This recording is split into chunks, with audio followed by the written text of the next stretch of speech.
Welcome বন্ধুরা, ময়দান blog YouTube চ্যানেলে তোমাদের সকলকে স্বাগত। আজকে আমি আলোচনা করব মোহনবাগান বনাম হায়দ্রাবাদের যে ম্যাচটি ছিল সেই ম্যাচটি নিয়ে। তো চলো ভিডিওটি শুরু করা যাক। ভিডিওটি শুরু করার আগে বলে দেবো, চ্যানেলে নতুন হয়ে থাকলে অবশ্যই চ্যানেলটিকে সাবস্ক্রাইব করে দেবেন। ভিডিওটি ভালো লাগলে অবশ্যই একটা লাইক করে দেবেন। আইএসএল এর দ্বিতীয় পর্বে প্রথম কলকাতার ডার্বি ড্র করে আইএসএল এর দ্বিতীয় পর্বে দ্বিতীয় ম্যাচ অর্থাৎ মোহনবাগানের 12তম ম্যাচ হায়দ্রাবাদের বিরুদ্ধে খেলতে নেমেছিল কলকাতার সল্টলেক স্টেডিয়ামে।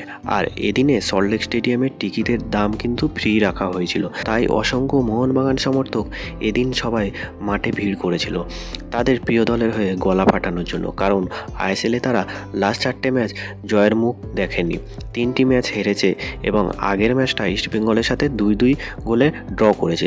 যদিও হায়দ্রাবাদ এফসি 2023-24 আইএসএলের 11টা ম্যাচে জয়ের মুখ দেখতে পারেনি, তারপরে হায়দ্রাবাদ এফসি তাদের প্লেয়ারদেরকে স্যালারি নিয়ে প্রচুর সমস্যা চলছে এবং সেভাবে হায়দ্রাবাদের কাছে পর্যাপ্ত প্লেয়ার ছিল না মোহনবাগানের মতন টিমের সাথে খেলার। প্রচুর প্লেয়ার হায়দ্রাবাদ এফসি ছেড়ে চলে গিয়েছে, তার কারণ কিন্তু স্যালারি প্রবলেম এবং প্রচুর ভারতীয় প্লেয়ারদেরকে নিয়ে কিন্তু দল সাজিয়েছে এই হায়দ্রাবাদ এফসি।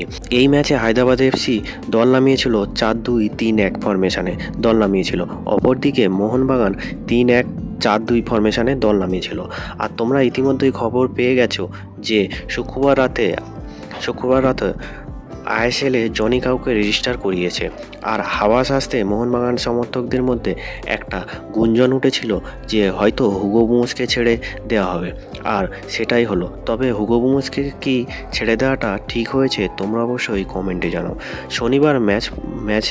শনিবার ম্যাচে প্রথম একাদশে না থাকলেও রিজার্ভ বেঞ্চে রাখা হয়েছিল জনি কাউকে, আর সাদিকু কার্ডের জন্য মাঠের বাইরে বসে খেলা দেখছিল। আর খেলা শুরুতেই মোহনবাগান বারবার আক্রমণ তুলে আনছিল, আর হায়দ্রাবাদ এফসি তরুণ তুর্কি ভারতীয় প্লেয়াররা যেভাবে তিমি, সাহাল, মানবীরের বলের সামনে পাঁচিল হয়ে দাঁড়িয়েছিল দেখে কিন্তু ভালোই লাগছিল, কিন্তু শেষ রক্ষা হলো না। হায়দ্রাবাদ এফসির 13 মিনিটের মাথায় মোহনবাগান কর্নার পায়, আর সেই কর্নার থেকে অনুরোধ থাপার তার ডান পা দিয়ে জালে বল জড়িয়ে দিয়ে, যার ফলে 13 মিনিটের মাথায় 1 গোলে এগিয়ে যায় মোহনবাগান।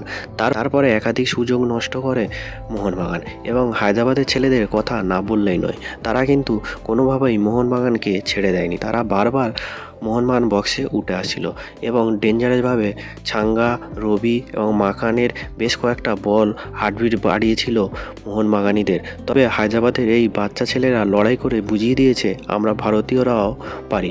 প্রথমার্ধে এক্সট্রা টাইমে দিমিত্রি মানবীর ও জেসন কামিন্সের ত্রিভুজ ফলাতে গোল পায় জেসন কামিন্স, ফলে হাফ টাইমে 2-0 গোলে এগিয়ে থেকে শেষ করে মোহনবাগান এবং খেলার দ্বিতীয়ার্ধে 61 মিনিটে জনি কাউকে নামায় সাহালের পরিবর্তে। আর কাউকে দীর্ঘদিন পরে মাঠে নেমে বুঝিয়ে দিয়েছে সে হারিয়ে যায়নি। যখন থেকে কাউকে নেমেছে তারপর থেকে মোহনবাগানের মাঝমাঠটা অনেকটাই শক্তিশালী লাগছিল। আর আমি আজ থেকে কিছুদিন আগে একটা ভিডিওতে বলেছিলাম যে মোহনবাগানের একটা লিডারশিপ প্লেয়ার খুব দরকার, যে নিজের হাতে মাঠের মধ্যে পুরো দলকে লিড করবে। হ্যাঁ জানি শুভাশিস ক্যাপ্টেন হিসাবে রয়েছে, কিন্তু আমার মনে হয় না শুভাশিসের মধ্যে সেই ক্যাপ্টেন্সি লোড নেওয়ার অভিজ্ঞতা আছে। কারণ এর আগে প্রীতম কোটালের মধ্যে যে কোয়ালিটি ছিল সেটা কিন্তু শুভাশিসের মধ্যে নেই, তাই আমার মনে হয় কাউকে সেই লিডারশিপের ক্ষমতাটা নিতে পারবে। এবার তোমাদের কি মনে হয় তোমরা অবশ্যই কমেন্ট করে জানাও। আর মোহনবাগানের যে প্লেয়ারটার কথা না বললেই নয়, হ্যাঁ মোহনবাগানের বুনো সার। হ্যাঁ আমাকে কেউ গালাগালি করো না, কিন্তু আমি জানি না মোহনবাগান ম্যানেজমেন্ট ওই প্লেয়ারটার মধ্যে কি দেখেছিল। আর তোমরা হয়তো অনেকেই বুঝে গেছো যে আমি কার কথা বলছি। হ্যাঁ কামিন্স ভাই, ওটা একটা বিশ্বকাপ। আমার মনে হয় না, আমার কেন আমি জানি আমার মতো অনেকেরই ওই একটাই কথা মনে হয়। এই ম্যাচে একাধিক সুযোগ নষ্ট করে, যার পরে খেলার ফলাফল 2-0তেই শেষ হয়ে যায়। ভাই আমি জানি না, যেখানে বুমোসের মতন প্লেয়ারকে ছেড়ে দেওয়া হলো সেখানে কামিন্সকে এখনও কেন রেখে দিয়েছে ম্যানেজমেন্ট, সেটা এখনও অজানা। ওই কামিন্সের থেকে হায়দ্রাবাদের চুঙ্গা অনেক ভালো খেলছিল, চুঙ্গাকে দেখে শেখা উচিত কামিন্সের। যাই হোক, এই ম্যাচটা জিতে মোহনবাগান লিগ টেবিলে অনেকটাই এগিয়ে গেল। 12 ম্যাচে 23 পয়েন্ট নিয়ে লিগ টেবিলে 4 নম্বরে উঠে এলো। এই জয়টা মোহনবাগানের অনেকটাই শক্তি যোগাবে। তার কারণ মোহনবাগানের নেক্সট ম্যাচ রয়েছে গোয়ার বিরুদ্ধে, যে গোয়া দল এখনও হারের মুখ দেখেনি। তাই এই ম্যাচ জিতে গোয়া ম্যাচের জন্য অনেকটাই এনার্জি নিয়ে যাবে মোহনবাগান দল। ভিডিওটি ভালো লাগলে অবশ্যই বন্ধুদের সাথে শেয়ার করবেন, সাবস্ক্রাইব করে পাশে থাকবেন। ধন্যবাদ।